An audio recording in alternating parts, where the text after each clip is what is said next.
Shalom, shalom, bien-aimés. Donc, nous continuons avec nos émissions de comprendre la Bible en 30 jours. Que le Saint-Esprit prenne le contrôle de ma bouche et que ce que je suis en train de vous expliquer concernant l'enseignement que nous sommes en train de faire sur comprendre la Bible en 30 jours, que ce ne soit pas moi qui sois en train de parler, mais que ce soit le Saint-Esprit qui m'utilise comme son instrument pour que nous puissions bien comprendre la parole de Abba, notre Père qui est aux cieux, notre Dieu, notre Roi. Bien-aimés, donc nous allons apprendre aujourd'hui l'époque des rois. Donc ça veut dire roi à partir du chapitre 1 jusqu'au chapitre 31. Donc, nous sommes en train de faire ça. Nous passons ça en revue. Et ça veut dire que les gens qui veulent mieux comprendre ce que nous sommes en train de dire, eh bien, il faut prendre le temps de méditer la parole et de demander au Saint-Esprit de bien nous expliquer cette parole-là. Alors, donc, les choses que nous faisons dans la vie, selon notre propre volonté et pas selon la volonté du Père, ont toujours des conséquences. Et c'est ça que vous allez rencontrer dans le livre des rois. Alors, le livre des rois commence d'abord avec le dernier juge donc, de la Bible, c'est Samuel, et qui est en même temps le premier prophète. La première fois qu'on va prophétiser donc, dans la Bible, c'est avec Samuel. Et Samuel est le dernier juge qui avait jugé Israël. Et Samuel a passé ce moment-là, donc d'arrêter de devenir juge. Et il a donné ça à Saül, il a versé de l'huile d'onction sur Saül. Et Saül va chuter, malheureusement, parce qu'il va communiquer avec les morts. Et pendant toute cette période-là, il y a David qui est préparé à prendre le relais pour devenir le prochain roi d'Israël. Et donc, c'est très important pour nous les chrétiens de savoir que quand le Seigneur nous a donné une mission que nous devons accomplir et que nous échouons cette mission-là que le Seigneur nous a accompli, eh bien, il nous enlève pour mettre une autre personne à notre place. Et c'est pour ça que chaque fois, nous devons être humbles. Nous devons nous humilier, nous abaisser, nous mettre face contre terre devant notre Père qui est aux cieux pour lui demander sa volonté. Et chaque fois lui demander si nous sommes sur le bon chemin, si nous sommes en train de faire les choses selon sa volonté et non selon notre volonté. Élie est un homme de Dieu qui est juge donc d'Israël, et Anne, qui ne pouvait pas avoir d'enfant, donc qui était stérile, et bien Anne était venue pleurer dans le temple parce qu'elle ne pouvait pas avoir d'enfant. Et Élie l'a dit que tu auras ce que tu es en train de demander au Seigneur. Anne était en train donc d'intercéder en pleurant, bien-aimé. Et des fois, ça fait mal. Et des fois, c'est triste de voir que nous devons nous battre pour ce que nous voulons avoir. Et bien, Anne a tellement pleuré devant le Seigneur et le Seigneur a exaucé Anne. Et c'est comme ça que Anne a eu Samuel, et elle avait promis à Dieu que quand elle va avoir Samuel, qu'elle va prendre cet enfant-là et elle va le consacrer au Seigneur. Et c'est ça que Anne avait fait. Et Samuel était un grand homme de prière, et c'est un homme qui a été appelé pour servir le Seigneur avec ferveur. Il a été choisi, il a été élu. Bien aimé, vous êtes choisi, vous êtes élu, et c'est pour ça que vous avez accepté Jésus dans votre vie, et vous pouvez faire des merveilles. Et Samuel fut un juge qui était irréprochable.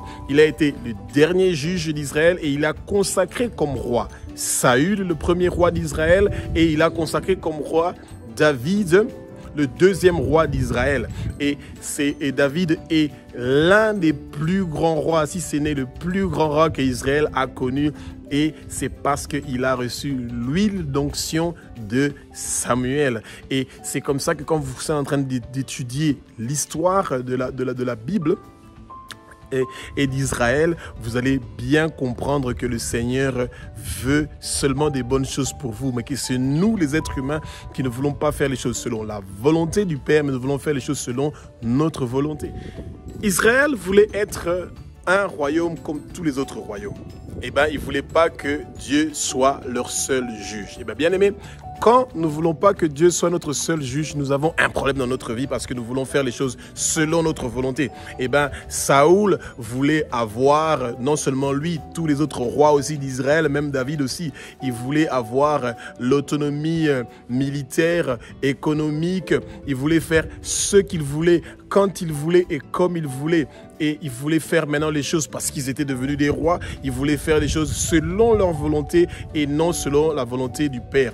Et c'est là où un problème maintenant intervient dans notre vie. C'est vrai que notre vie nous appartient à nous, mais nous appartenons à Dieu. Et c'est pour ça que Dieu veut que nous faisons les choses selon sa volonté et non selon notre volonté. Et des fois, nous voulons que les choses se passent directement maintenant. Nous voulons que les choses changent maintenant dans notre vie. Et peut-être que ce temps-là n'est pas encore arrivé. Pendant le moment que nous sommes en train d'attendre que ce temps-là arrive, nous devons être dans la prière, nous devons être dans l'étude de la parole. Et c'est seulement en étudiant la parole que nous allons connaître quelle est la volonté du Père pour nous, ses enfants. Alors, l'époque de roi nous parle aussi de l'éducation de nos enfants.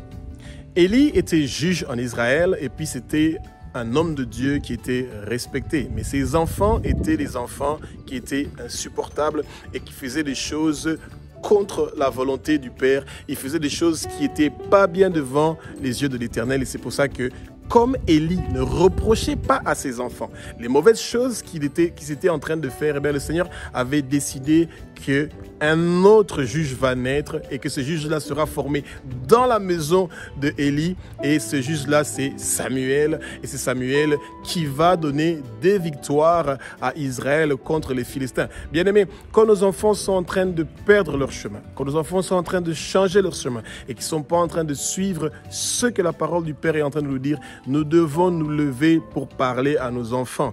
Même si vous pensez qu'ils n'ont pas écouté, vous devez quand même ouvrir votre bouche et dire quelque chose pour qu'un changement vienne dans la vie de vos enfants. Et c'est comme ça que les enfants de Élie sont morts au même jour et que Élie aussi est mort. Et ensuite, Samuel a pris le relais. Et c'est des choses qui sont très importantes que nous, les enfants de Dieu, nous devons comprendre que la colère de Dieu ne doit pas s'abattre sur nous. Si on a un problème avec un être humain, il n'y a aucun souci. Le Seigneur peut nous pardonner. Mais quand on a un problème avec Dieu, c'est un grand problème et on ne sait pas comment on peut faire pour trouver une solution contre la colère de Dieu contre nous. L'époque des rois est marquée par le début de la royauté en Israël. Le début de la royauté en Israël commence avec Saoul. Et bien, à un moment, Israël ne voulait plus que un juge soit sur eux, ça veut dire que Dieu soit leur roi et qu'il y ait un juge qui est en train de juger leurs problèmes et qui était Saoul à l'époque. Et Dieu a dit qui était Samuel, pardon. Et Dieu a dit à Samuel que c'est pas toi qui sont en train de rejeter, mais que c'est moi qui sont en train de rejeter. Bien aimé, s'il y a une erreur que nous les êtres humains ne devons pas faire, c'est celui de rejeter Dieu dans notre vie. De toujours vouloir faire des choses selon notre volonté sans demander au Père. Abba, notre Père qui est aux cieux, il est intéressé par toutes choses que nous faisons. À commencer à partir de porter les chaussettes, les slips, nos habits, Dieu est intéressé par chaque petit détail, par comment nous voulons coiffer nos cheveux, les chaussures que nous voulons porter, la nourriture que nous voulons manger. Dieu est intéressé par toutes ces choses-là. Et quand nous rejetons la volonté de Dieu, nous rejetons d'écouter sa voix, comme Israël l'avait fait, Israël avait rejeté Dieu en disant qu'il ne voulait plus d'un juge, mais il voulait un roi comme toutes les autres nations. Eh bien, nous sommes spéciaux devant Dieu. C'est pour ça qu'il veut être notre roi. Nous ne devons pas être comme les autres gens qui ont des rois qui sont en train de diriger leur royaume. Et c'est comme ça que Dieu a choisi lui-même pour Israël le premier roi qui est Saoul, sur qui on a versé de l'huile d'onction. Et bien aimé, demandons au Seigneur de verser une grande quantité de son huile d'onction sur nous pour que nous soyons bénis et que nous puissions être une bénédiction pour quelqu'un, pour les autres. Vous qui me regardez maintenant, le Seigneur vous a choisi pour être une bénédiction pour quelqu'un, pour les autres, pour votre famille. et que le Seigneur verse une grande quantité de son huile d'onction sur vous pour que vous puissiez faire la différence dans votre famille. Tous les problèmes qu'il y avait dans votre famille, toutes les malédictions qu'il y avait dans votre famille doivent se terminer pour que vous soyez prêts à servir le royaume de l'Éternel. Et c'est comme ça que Saoul a été désigné le premier roi d'Israël. Eh bien, Saoul n'a pas réussi à être un bon roi pour Israël. Et pourtant, il a gagné des guerres au début, mais à un moment, Saoul a dérapé. Il a commencé à faire des choses selon sa volonté et non selon la volonté du Père. Et c'est comme ça que Saoul est parti parler avec une prophétesse qui parlait avec des esprits de mort. Et ça n'a pas plu à Dieu. Et c'est comme ça que Dieu avait décidé que la royauté de Saoul sera enlevée à Saoul pour être donnée à David et que David allait prendre le relais. Bien-aimés, préparons-nous, faisons des choses selon la volonté du Père et non selon notre propre. L'époque du roi est aussi marquée par la préparation de David qui est en train de se préparer pour être un roi pour Israël. Eh bien, David a commencé à être préparé très tôt. Eh bien, David était un très bon berger d'abord pour commencer et ensuite David est devenu petit à petit un homme de guerre et David a vaincu Goliath.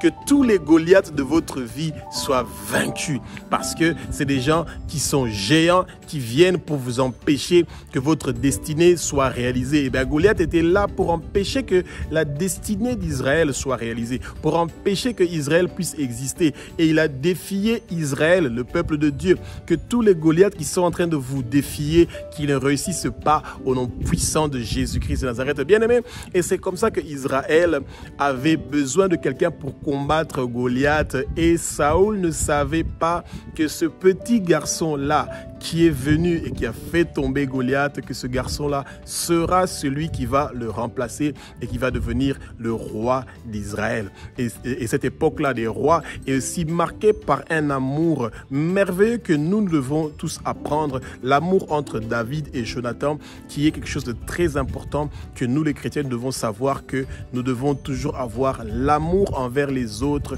que nous devons toujours être là pour soutenir les autres. Et quand quelqu'un est à son temps, qu'il est en train de régner, qu'il est en train de faire des bonnes choses pour le royaume du Seigneur, eh bien, c'est son temps, c'est sa période, c'est sa saison. Nous devons les aider dans la prière, nous devons les aider pour qu'ils puissent réussir à affronter cette période-là jusqu'à ce que votre temps aussi va arriver. Et c'est ça que David avait fait. David avait attendu son temps. Il savait que son temps viendra, même si il ne savait pas c'était quand, mais il était déjà préparé et il était destiné à être un grand roi. Et vous aussi, vous êtes destiné à être un grand serviteur du Seigneur et continuez à étudier la parole et vous allez comprendre beaucoup de bonnes choses que le Seigneur a préparées pour vous.